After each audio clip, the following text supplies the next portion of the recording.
ॐ सहना भवतु सहनौ भुनक्तु सह वीर्यं करवावहै तेजस्विनावधीतमस्तु मा विद्विषावहै। ॐ शान्ति शान्ति शान्तिः।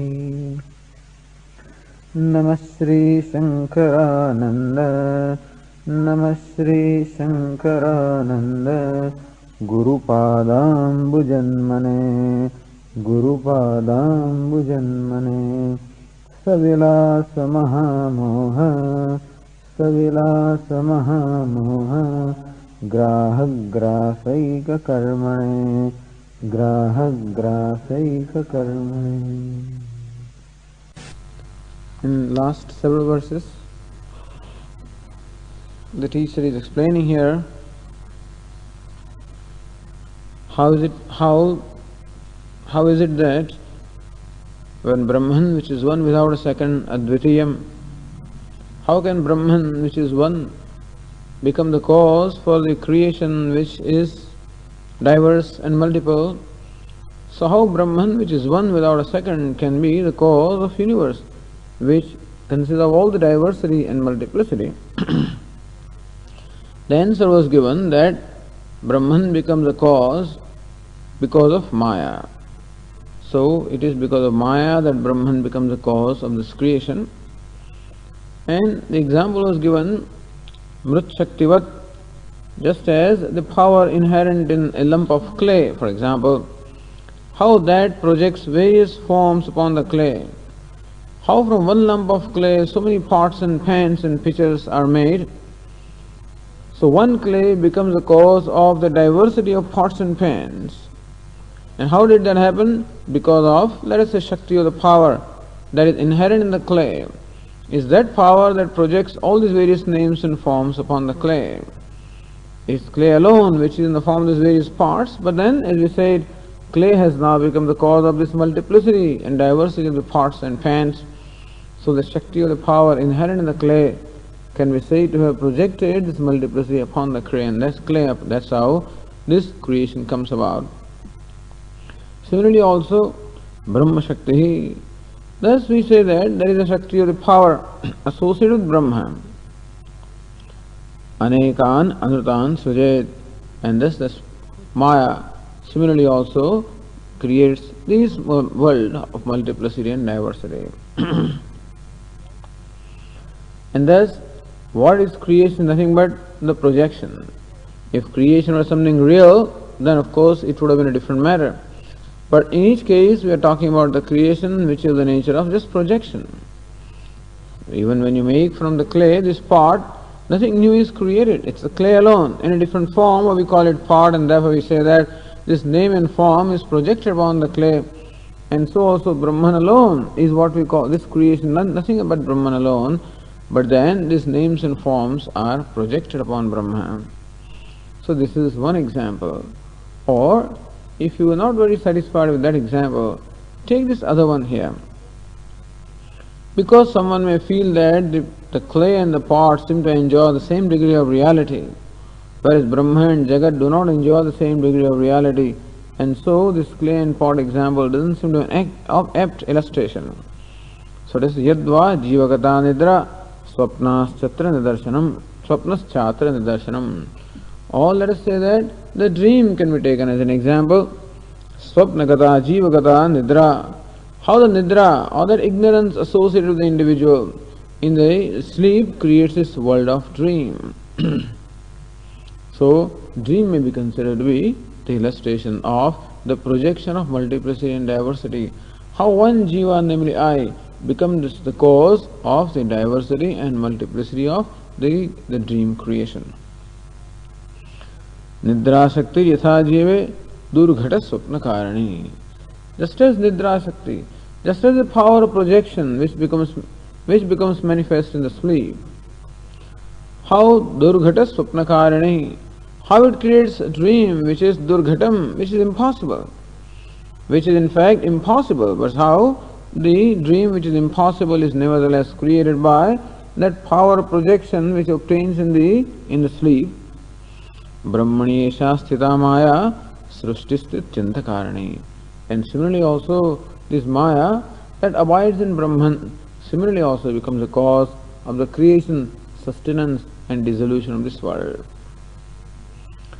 And then it was shown how this dream world is an impossible thing from the waking standpoint. Swapne vyad gatim pashet. Just as in the dream, one sees oneself flying in the air, in the space. Swamudat chedanam yadha. Or one may even experience the chopping off of one's own head. Muhurte vatsaraugham cha. Or in the short time that elapses in the dream, one may see generations of people, meaning years and years of life may pass by in 1 or 2 minutes. Mritaputradikam punah. Or one may see a dead son or a dead relative or a friend. So how these impossible things happen in the dream? That's how the power of projection in the dream is able to create this impossible thing, and so also Maya creates this Jagat which is impossible in as much as something that cannot be explained, because when Brahma is one, how can we explain the multiplicity? And even though the impossible looking thing is made possible by Maya.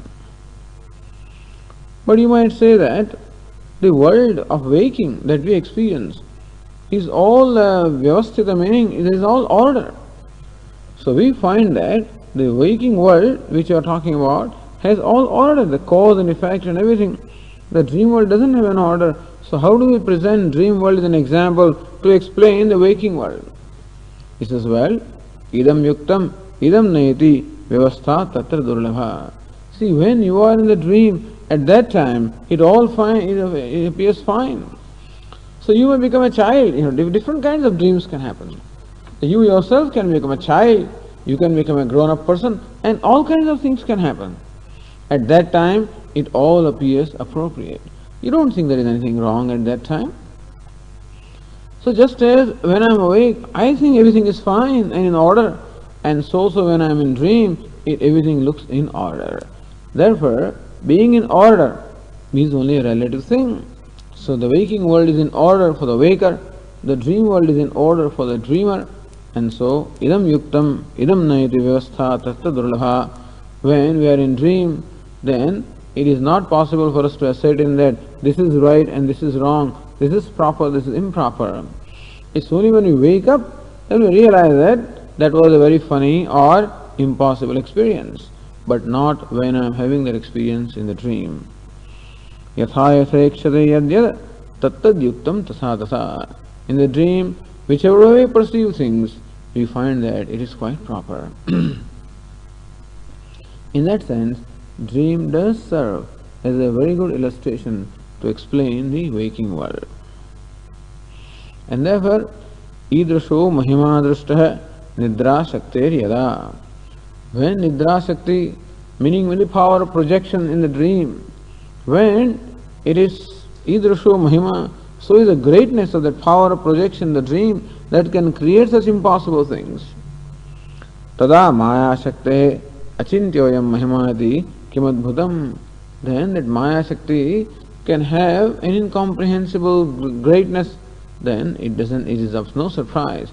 It's no wonder that the maya associated with Brahma would have an incomprehensible power by which it projects this world of multiplicity.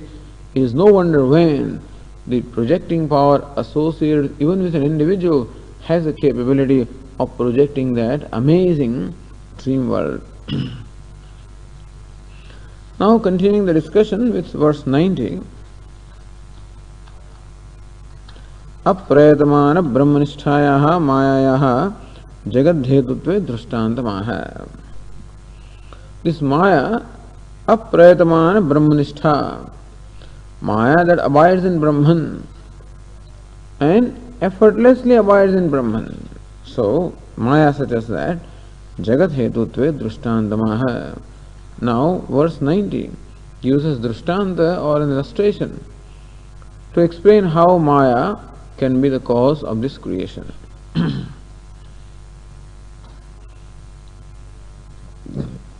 Shayane purushe nidra शयाने पुरुषे निद्रा स्वप्नं बहुविधं सृजेत् स्वप्नं बहुविधं सृजेत् ब्रह्मण्येवं निर्विकारे ब्रह्मण्येवं निर्विकारे विकारान् कल्पयत्यसौ विकारान् कल्पयत्यसौ शयाने पुरुषे निद्रा स्वप्नम बहुविधम सृजेत. Shayane purushe, in a person who is sleeping. Nidra means sleep. And by the sleep we mean here the projecting power which obtains in the sleep by which the dream is created. Swapnam bahuvidam srujet. How that power of sleep can say that the power of sleep that is associated with an individual, how it projects this dream world of multiplicity and diversity. Evam, in the same manner, nirvikare brahmani, and similarly also in Brahma, which is nirvikaram, which is changeless. Aso maya vikaran kalpayati. In a similar manner, this maya also kalpayati projects vikaran, projects variety of modifications. So upon I, who is free from modification, how the world of dream is projected, undergoing all kinds of changes and modifications. I am the same, because the one who went to sleep is the one who wakes up. No changes take place in me in the deep sleep state. So deep sleep state can be compared to the state of potential, and the dream state can be compared to the state of creation. So the state of dissolution is obtained is comparable to the state of deep sleep, and the creation is comparable to the dream. So how in the deep sleep this projecting power is all unmanifest or undifferentiated, and how it becomes manifest in the dream, and so also in the state of dissolution this maya is undifferentiated and it becomes manifest in what we call the waking creation. And so to explain this creation, our own experiences are a sufficient illustration to be able to understand that just because I perceive something does not mean that it has to be there. And just because it appears to be tangible and concrete, or just because it creates in me the impacts of the happiness and unhappiness and whatnot, that doesn't mean that it has to be real. And generally speaking, we take that to be real which seems to be tangible, which seems to create an impact upon us. And naturally, therefore, this waking world is taken as real because it is tangible. And it seems to create upon me, it seems to manage to push variety of buttons in me and create variety of reactions of pleasure and pain. And so naturally I take it to be real, but similar experiences also happen in dream. The dream world also creates in me an impact and reactions from me in terms of pleasure and pain or sorrow and elation. And so that is not the criterion of reality. And so just as the dream world is a projection, so also is this waking world a projection.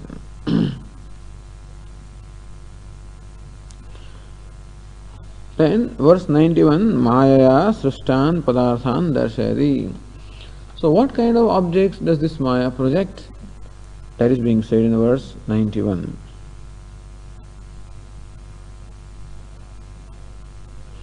Khanilag nijalor vyande Khanilag nijalor vyande Loka pranishiladikaha Loka pranishiladikaha Vikarah pranidhishvantah Vikarah pranidhishvantah Chichaya pratibimbita Chichaya pratibimbita. See, this is the whole first line is one compound consisting of so many words. Kha, Anila, Agni, Jala, Urvi, and. See that Lor Vyanda is nothing but Jalor Vyanda is nothing but Jala, Urvi, Anda, Loka, Prani, Shiladikaha. These are all the various objects that the Maya creates. Kha means space, Anila means air, Agni means fire, Jala means water, Urvi means earth. So these are 5 elements. Space, air, fire, water and earth, 5 elements. So first thing that emerges, the first thing that becomes manifest is these 5 elements. Then from that becomes manifest what? Under the whole Brahmanda, the potential creation. Then Loka. Loka means all the various worlds as they imagine. Bhuhu, Bhuvaha, Swaha. So the earth and the intermediate world and the heavens and all these different worlds get created. Because so many kinds of living beings are there. This Martya Loka or the world of earth is just one kind of world, where the living beings that we see obtain in order to gain various experiences.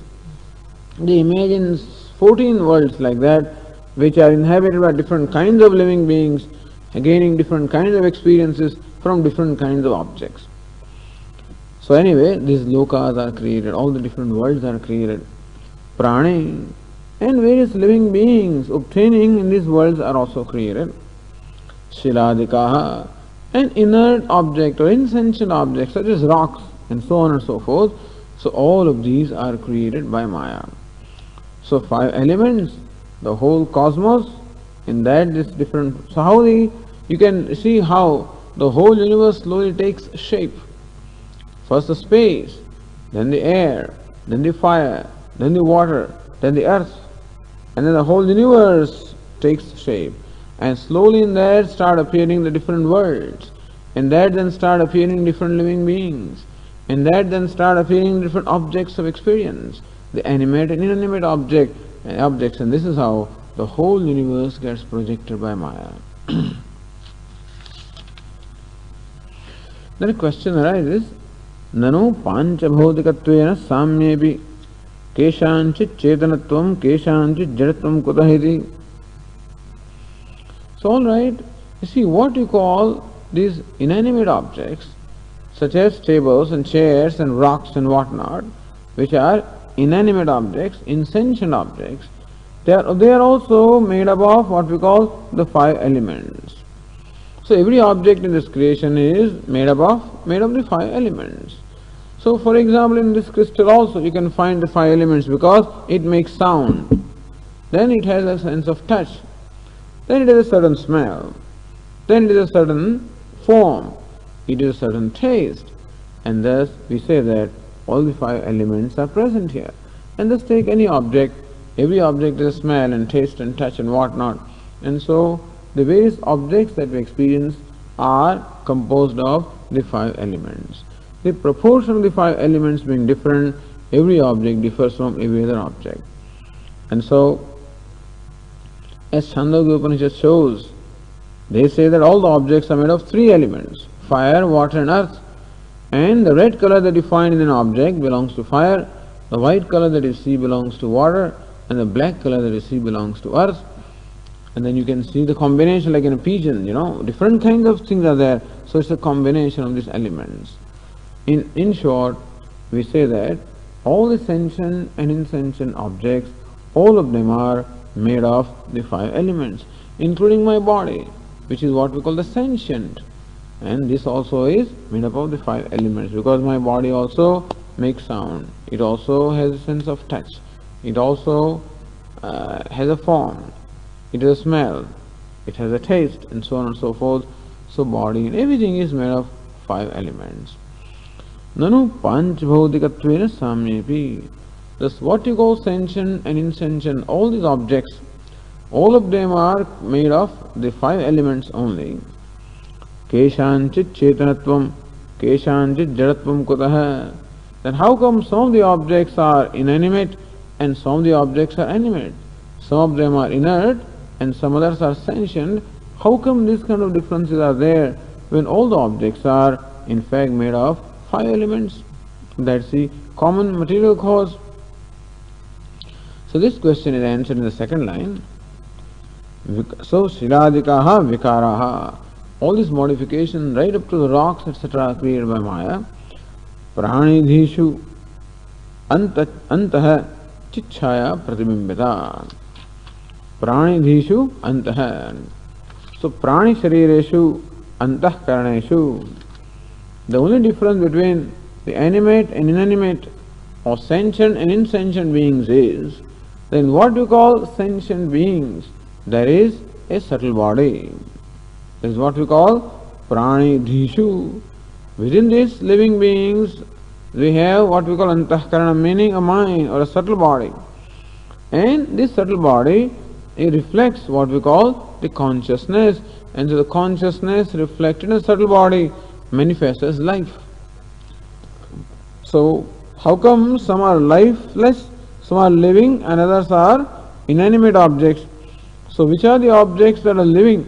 Wherever the subtle body is. And where the subtle body is, there the self is reflected as what we call the life.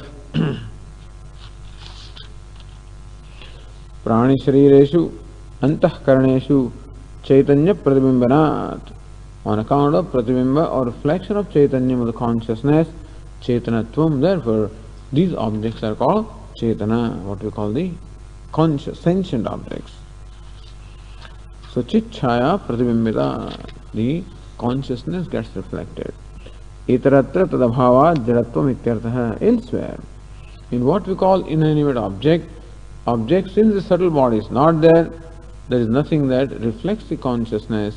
So consciousness is there. This asti bhati priyam is there everywhere. That the next verse itself will say. But what is it that makes a difference between animate and living and lifeless objects? Is the living things. We are in living beings. We have the subtle body. In what we call the inert or lifeless objects, the subtle body is not there. Therefore, Brahman here becomes manifest as life, and elsewhere it does not become manifest as life. That's the only difference. Like a fan, which is a motor, and therefore it rotates. And a bulb doesn't have a motor, therefore you don't find any movement or rotation there. And therefore electricity being the same, only the manifestation is different depending upon the appliance through which it manifests. Now comes an interesting question. Nanu chetana chetana vibhagaha chidrupa brahmakritaha eva kinna syat. So you say that Brahman is awareness, Brahman is existence, awareness, a happiness. Then why not that what we call the living beings, there alone Brahman is, and in what we call the insentient beings, Brahman is not? Because you said Brahman is awareness, or Brahman is consciousness, and therefore who has the awareness? Only living beings have awareness. So that's where Brahman is. And is inert like rocks and things like that, they don't have any awareness at all. They are not aware of themselves, nor are they aware of the world around them, and therefore they don't have awareness. So we say that Brahman is present where the awareness is, and Brahman is not there where awareness is not. So why not put it this way? That Brahman is existence, awareness, happiness is there where the awareness is. And in rocks and places like that, it's not there. Then the Christians would say that the animals don't have a soul, the human beings alone have a soul. Whatever was the reason for saying that, however you define the soul anyway, but the point is that there is a confusion in our mind, that we feel that that Atma is, the self is, only in the living beings, and self is not in things that are inert. So, Chetana vibhagaha chidrupa brahmakritaha eva kinna syat.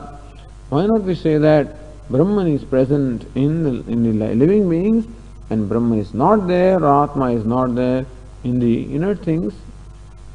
Iti ashankya brahmanah sarvopadanatvena sarvatra samatvat mayavam. The answer is no. We say that Brahman is upadana karanam, the material cause. Just as the clay is the material cause of all the parts, so also Brahman is the material cause of the entire creation. And therefore, whether a pot is small or big, whether it's a clay pot, it's a honey pot, whether you fill honey in that pot, or whether you throw garbage in that pot, or whether you fill Ganga water in that pot and place it in an altar, it doesn't matter. Clay is equally present in all of them. Clay doesn't say that just because it's Ganga water, pot, therefore I'll be present in more intensity. That is not so. So Brahmana sarvopadanatvena. Similarly also Brahman is the upadanam, the material cause for everything. And therefore, sarvatra samatva, therefore, it is equally present everywhere, sentient or insentient, animate or inanimate.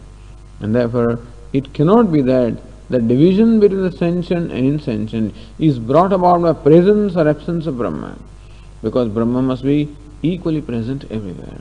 So there must be something else that is responsible for this difference between the animate and inanimate. And so that is said in the verse 92.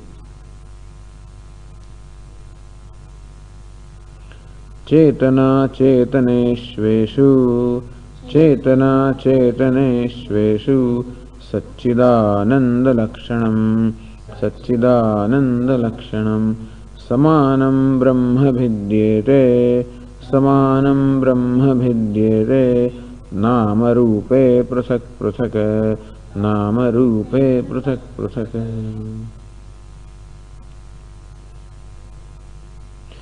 Chetana achetaneshu eshu Satchidananda lakshanam brahma samanam.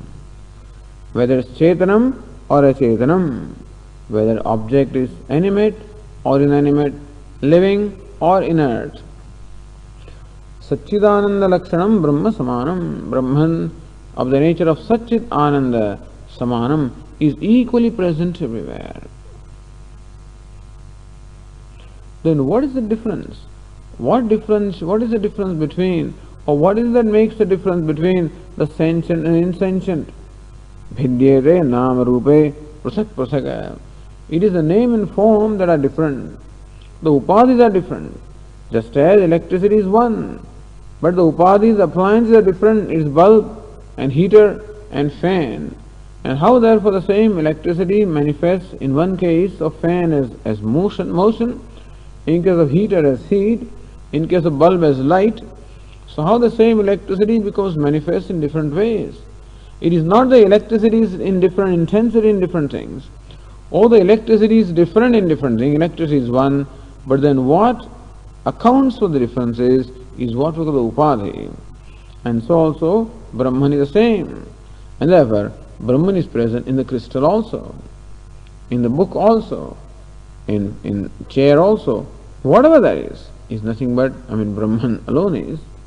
And still, why if Brahman is the same and equally present everywhere, how come things are different from one another? It is the name and form, the upadhi, that is different. So what we call the living beings have an upadhi, having a subtle body. Therefore Brahman becomes manifest as light. And what we call the inner things, the subtle body is not there. So here Brahman becomes manifest as life or awareness. So when we use the word awareness, see, the word awareness has a connotation. Generally we always understand awareness as awareness of something. When I am aware of the world, when I am aware of the objects, I say that is awareness. And this poor table is not aware of the objects like that. It is not aware of the fact that I am sitting on that. Or the book is on that, this table is not aware of that. So we say that there is no awareness in the table. Now you say that Brahma is existence, awareness, happiness. Which means that any Brahman is the material cause of everything, sentient and insentient. Then there should be awareness in the table also. How come table does not have awareness and I have awareness? So Brahman is present in me, is not present in table. So what awareness should be understood somewhat differently. Awareness as manifest through the subtle body becomes manifest as knowledge. So knowledge of the things, and that is a property of the mind. And Brahman thus becomes manifest as faculty of knowing when it manifests through the mind. And when the mind is not there in an object like a table, that knowingness is not there, the knowerness is not there in the table. But awareness is there. So when we use the word awareness, it should not be understood as awareness as associated with the activity of the mind. Therefore sometimes we use the word intelligence. Of course, word intelligence also has a connotation. Intelligence means the faculty of the intellect. That this person is intelligent, this person is not intelligent, and that kind of intelligence doesn't seem to be there in this table. But then there is intelligence in the table also. In what sense? The table also displays a certain order. Table also stands according to certain laws. Table also has a certain place in this creation. In that sense, we can say that even every atom also manifests or displays intelligence.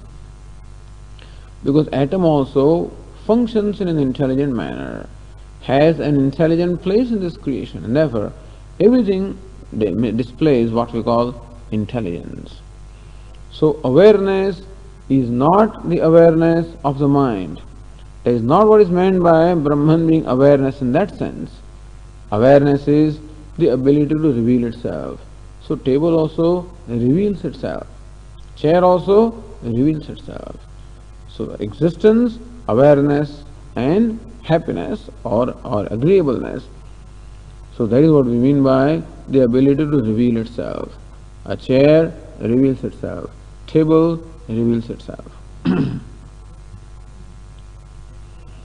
And thus existence is everywhere, awareness is everywhere, agreeability or attractiveness or happiness is everywhere.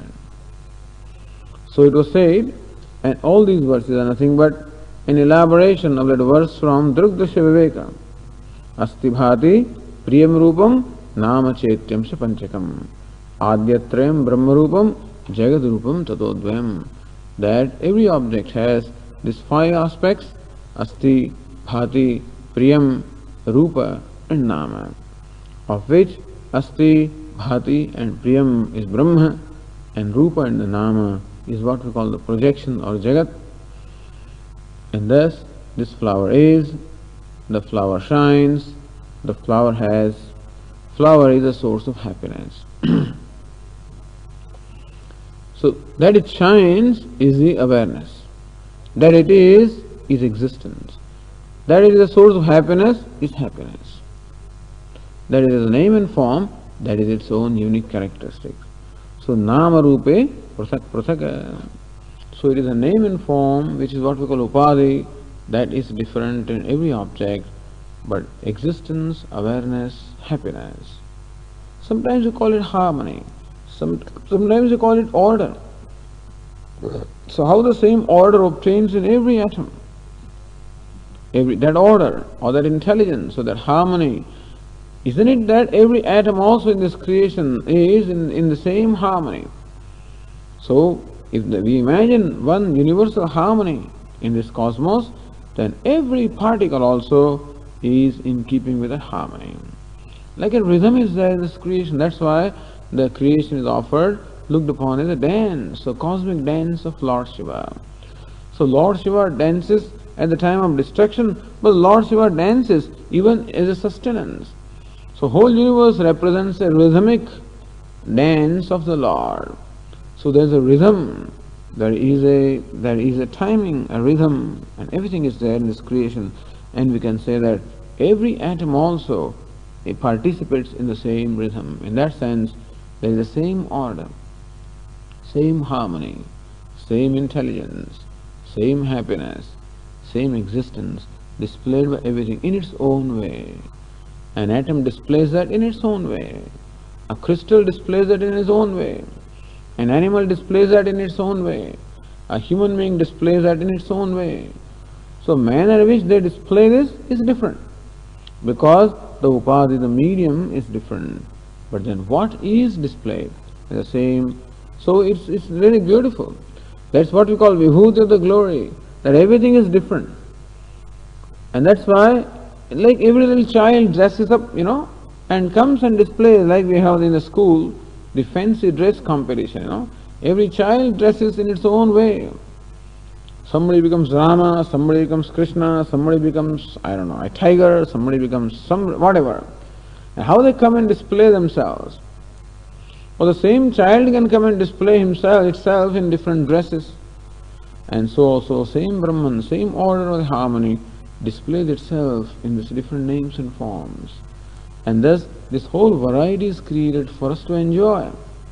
That's why no need to have uniformity or to have sameness. That there, in spite of the diversity, there is a sameness, in as much as everything exists, everything reveals itself, everything is in order, everything displays an order and intelligence. That order can also be called love, that embraces everything that is present in the creation, and therefore in every atom it is present. It is just a matter of my tuning up to that. Is my tuning up to that, then I discover that in every atom also. And that's exactly what is being taught here, to tune up to that. It's not something you have to create, it is something that we have to tune up to. And that's Samanam Brahma, Satchidananda Lakshanam Brahma Samanam. So Brahman of the nature of Satchit Ananda is equally present everywhere. In fact, that alone is, and that alone manifests in various names and forms. Like the clay alone is and manifests as different pots and pans. So also Brahma alone is this manifesting itself in these different names and forms. Vidyate nam rupe prasak prasak. And the names and forms are all different from one another.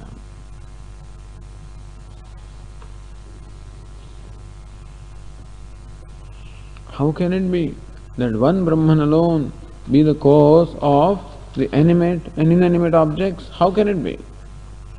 Brahmanaha chijjada sadharanatve hetumaha. The next verse explains the reason why we say that Brahma is uniform or equal in animate and inanimate objects. So that's being explained in the verse 93. Brahmanyete nama rupe, Brahmanyete nama rupe, pate chitramivasthite, pate chitramivasthite, upeksha nama rupe dve, upeksha nama rupe dve, Satchidananda dhir bhaved, Satchidananda dhir bhaved.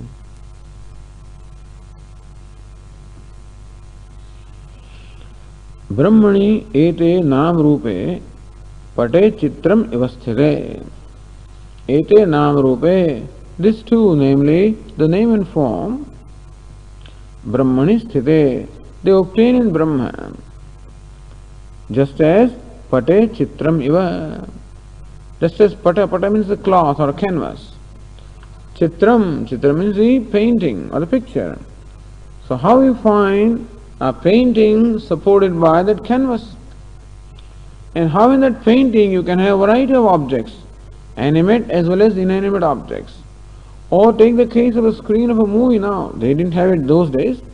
So he gives the example of a screen, of a canvas having a huge painting in which the animate, inanimate objects may be all shown, and how one canvas becomes the very substratum for all the various objects. Or even better than that, sometimes the example that is given is example of embroidery.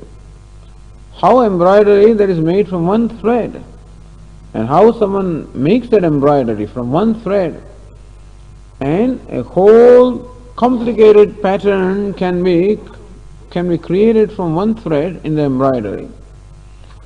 And thus you can find the embroidery, as I said, there can be a king, there can be a court of the king, and then people sitting in the court, and there can be gardens, and there is a huge lake, and there are trees, and there are hills at the back, and the moon is shining, and there are many people in the garden. All of these things can be shown in one embroidery. Really, the way formerly they were making embroidery with hand is just one thread alone used to be used, and if you pull that thread, that whole embroidery also slowly becomes, So from one thread they make the embroidery, pull that thread, and slowly that embroidery vanishes. These sometimes, the sisters in the house, sometimes they're doing this, knitting the sweater or making that embroidery, and the work is half done or nearly done. And that piece is left here, something still remains to be done, and that thread is hanging there. This fellow comes, the younger brother, somebody, comes and starts it. Because when that something is hanging loose, you always like to pull it. And so you start pulling that thread. And that embroidery slowly and slowly unravels, starts vanishing. And you find, hey, the king is gone, the court is gone, the people are gone, the lake is gone, the trees, the hills, the moon, the people, a few animals, all of them disappear.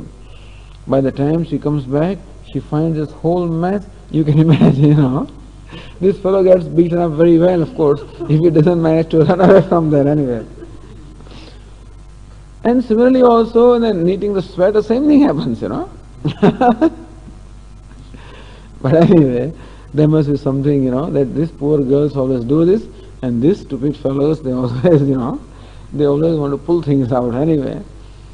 But how that one thread becomes a whole embroidery. In the embroidery you have the animate and inanimate object. Your human beings are also, animals also there, trees also there, and lake also is there, and hills also there, and everything is there. How one thread becomes the cause of the animate and inanimate in an embroidery, or how one canvas becomes the support of the animate and inanimate objects in a painting, how one screen becomes again the cause, the support, or the substratum for all the movement, and there also in the movie we have animate, inanimate objects. So similarly also, Brahma becomes like a canvas upon which there is a whole picture of the universe, or is like a screen upon which there is a whole drama of the universe taking place. And so it is not necessary that Brahma has to be different for animate and inanimate objects. What is different is the upadhi, namely name and form. Brahmanah sarvakalpana adharatvat sarvagatatvam ityartha. Because naturally Rasti, Bhati and Priyam, that becomes a very substratum for every name and form, and therefore Brahman, which is Asti, Bhati, Priyam, is equally present everywhere. In that sense we say it is sarvagatam, it is all pervasive.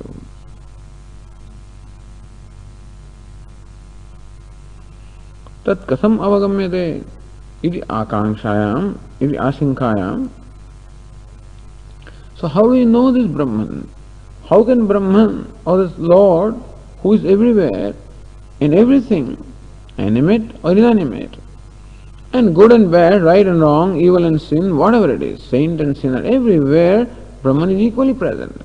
So Lord Krishna says in the Bhagavad Gita, Samoham sarvabhuteshu name dveshyosti na priyaha. I am equally present in all the beings. Name dveshyasti name priyaha. There is nobody who is dear to me or nobody for whom I have aversion. I don't have any likes or dislikes. I equally bless everything. Then how come, Lord, some people seem to experience a favor and others don't? Ye bhajanti tamam bhaktya maite teshu chapyaham. However, those who worship me with devotion, I am in them and they are in me. Meaning that those who worship me with devotion, they discover the grace, and other people do not discover the grace, but my grace is equally there. I am equally present everywhere. Similarly also Brahman, Asti, Bhati or Priyam, Sat, Chit, Ananda is equally present, blessing everything equally, supporting and sustaining everything. So everything that there is in the creation is superimposed upon Brahma alone, just as every part, whether it's small or big, ugly or beautiful, red or black, how it is all superimposed upon one clay, and so also every name and form is superimposed upon one Brahman, which is Sat, Chit, Ananda, existence, intelligence, fullness. Tat kasam avagamyate. How Brahman suggests that can be known. Idi ashankayam. When this doubt arises, or this question arises, kalpita nam rupatyage adhishthanam brahma avagamyate. Thus, It is said here that Brahma is Adhishthanam, is a substratum. And name and form are kalpita, the superimposed. And therefore, the second line of the verse says, Upeksha nam rupe dve Satchidananda dhir bhavet. Nam rupe dve upeksha. Upeksha meaning being indifferent to this name and form. Satchidananda dhir bhavet. Then one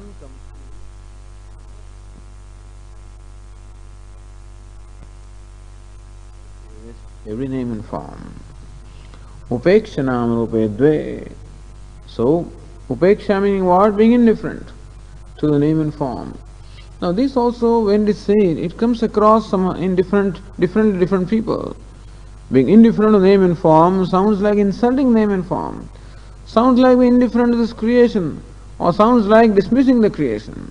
Not being concerned about it and stuff like that. But here we are simply talking about the degree of reality, not the vyavahara.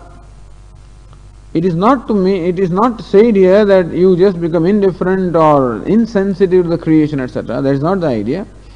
The idea is that to understand that the name and form has a certain reality.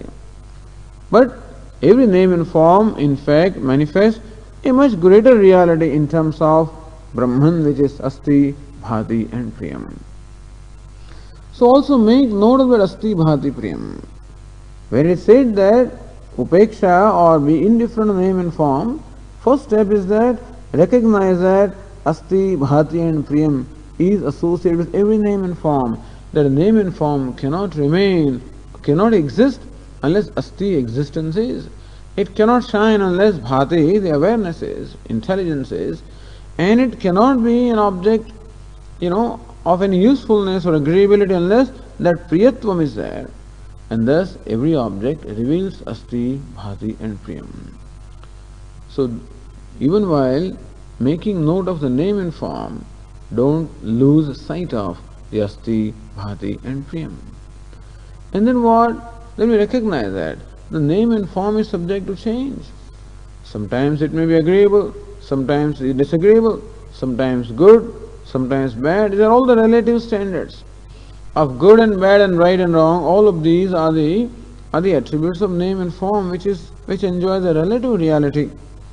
But regardless of what that form is, whether it is good or bad, whether it's tall or short, whether right or wrong, or black or white, Asti, Bhati and Priyam is uniformly present in and through all the changes. So Upeksha only means that recognize that name and form has a relative existence, a relative reality. That's all it means. And that Asti, Bhati, Priyam is absolute reality. In short, the name and form can be there only when Asti, Bhati, Priyam is. Name and form cannot be if Asti, Bhati, Priyam is not. And therefore, what counts in anything is Asti, Bhati, Priyam. The name and form is a glory. So Nama Rupa or name and form is a Vibhuti, is a glory.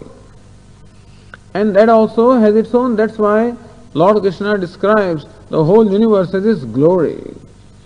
But look, I am manifest as the mountains, and I am manifest as the trees, and I am manifest as the water, river and whatnot.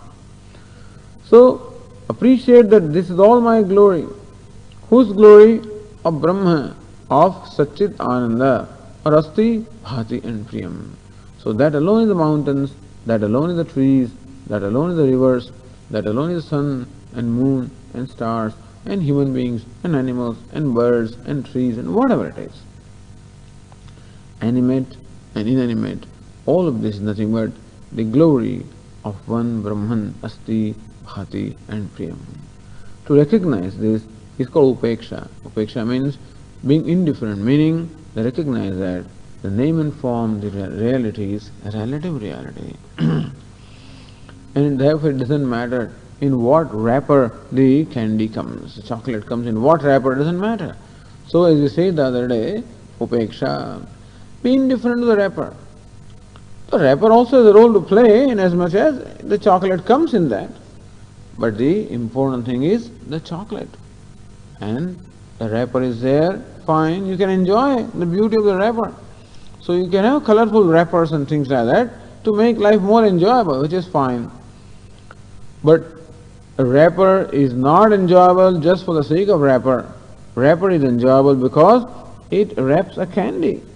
Otherwise, who cares for the wrapper? The same children who, who quarrel for a given wrapper. I want yellow, and I want red, and I want pink. The next moment the fellow opens and throws away the wrapper. Look at this child. In fact, he was quarreling for that. I want that one. Why need, So after all that, when he had that candy, he opens the wrapper, throws it right there, and eats the candy.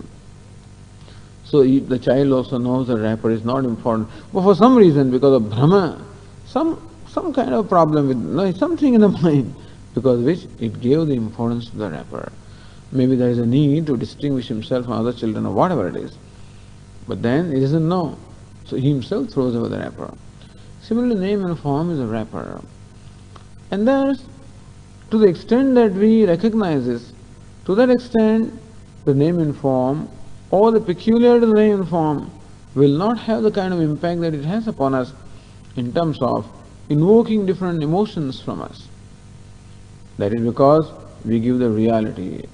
And of course, as the author will explain in the subsequent verses, it is not that this happens in one day. It is Dirghakala, Nairantarya, and Seva, Satkara.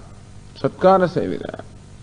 When this perception or this contemplation is done for a long time, constantly, and with a commitment, then alone, slowly and slowly, the samskaras, or the habit of giving reality to the name and form, which is so deeply rooted, slowly that habit becomes loosened.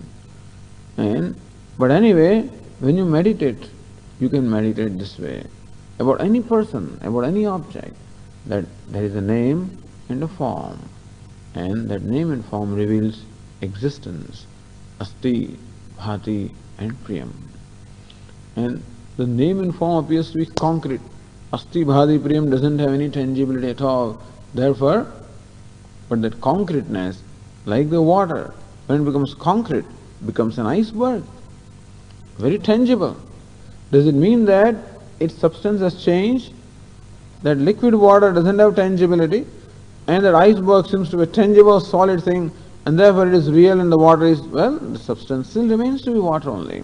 So tangibility is not the criteria for determining the reality of a thing.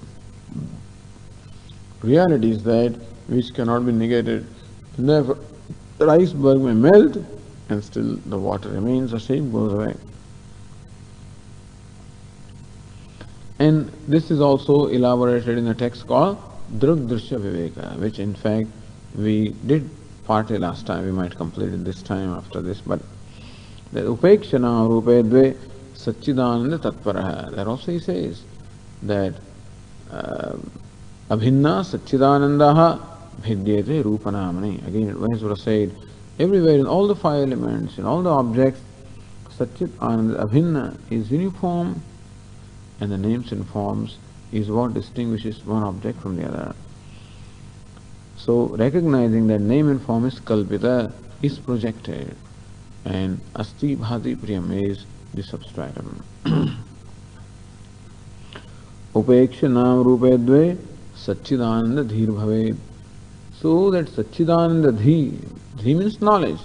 The knowledge of Satchit Ananda can only take place when there is upeksha. Upeksha means recognition that names and forms are projected or unreal or relatively real. Then alone that Satchit Ananda, which is absolutely real, that knowledge can take place. What is meant by this upeksha? What is meant by being indifferent? So that for that, an example is given in the verse 94.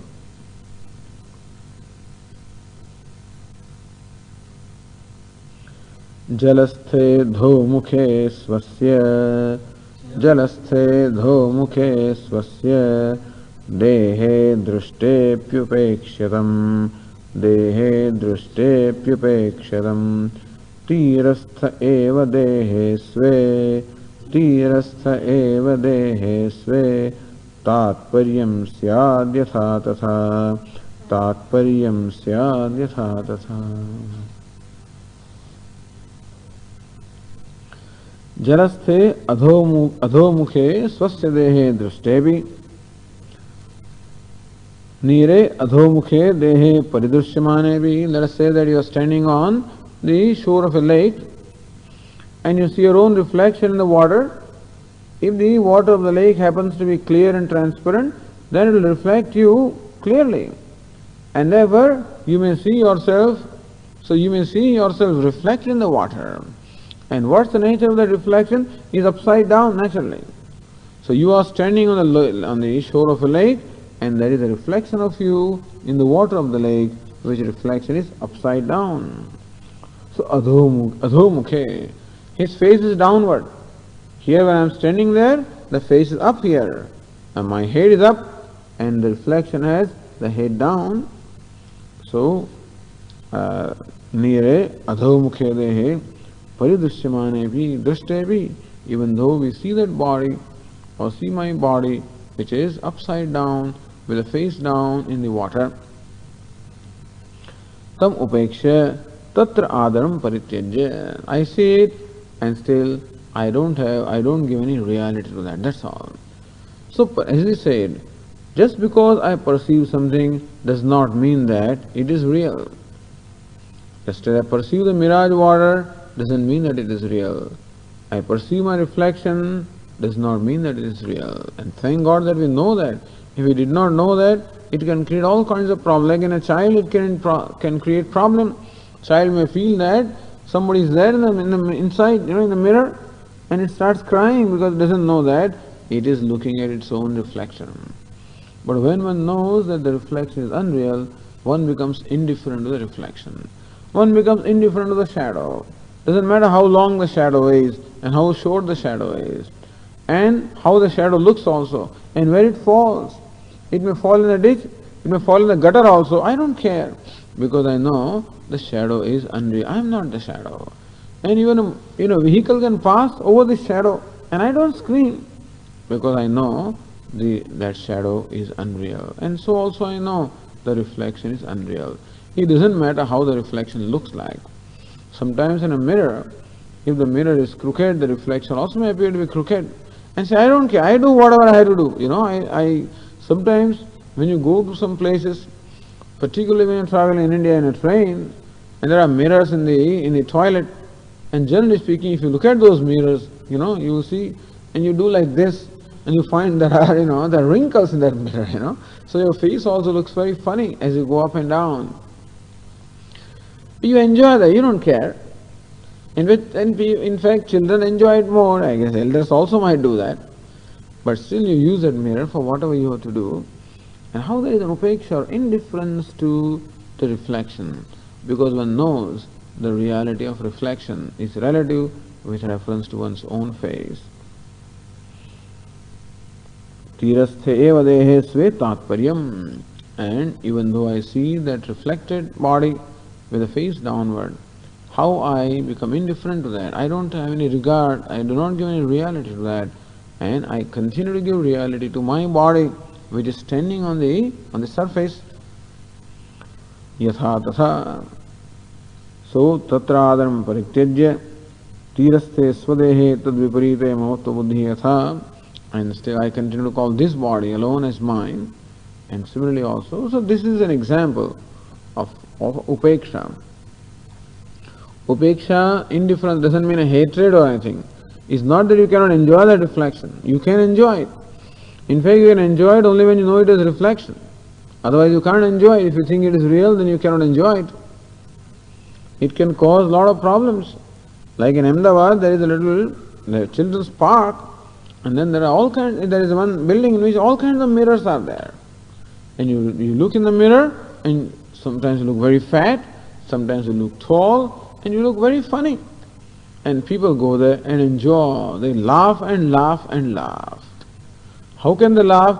Because they know that what appears in the mirror is not real. Suppose you thought that he has become fat, there is no way that he can laugh. But he laughs because he knows the fatness is unreal. In this manner, one is to recognize that the costume is not real. The one who manifests through the costume is real. Every name and form is a costume, and what manifests is important. If you like name and form, fine. You can, but then this will eliminate what we call raga and dvesha. The first thing that it does is no raga and no dvesha. When my attention is shifted, the reality is asti bhati priyam, fine. Whatever form it comes in, it's fine. And when raga dveshas are not there for the names and forms, then alone my mind will not be distracted by them, and then alone will it be possible for me to contemplate upon that essence or the content of the name and form. And this is the example given here, and the author also gives subsequent examples. This is an example given here for upeksha. What is meant by upeksha? What is meant by being indifferent? Okay, we'll continue. Om Purnamadah Purnamidam Purnat Purnamudachyate Purnasya Purnamadaya Purnameva Vashishyate. Om Shanti Shanti Shanti. Shankaram Shankaracharyam Keshavam Badarayanam Sutrabhashyakrutau Vande Bhagavantau Punah Punah. Ishvaro Gururatmedi Murti Bheda Vibhagine Vyomavadvyapta Dehaya Dakshina Murtaye Namaha. Om Shanti Shanti Shanti. Hari Om Shri Gurubhyo Namaha. Hari Om.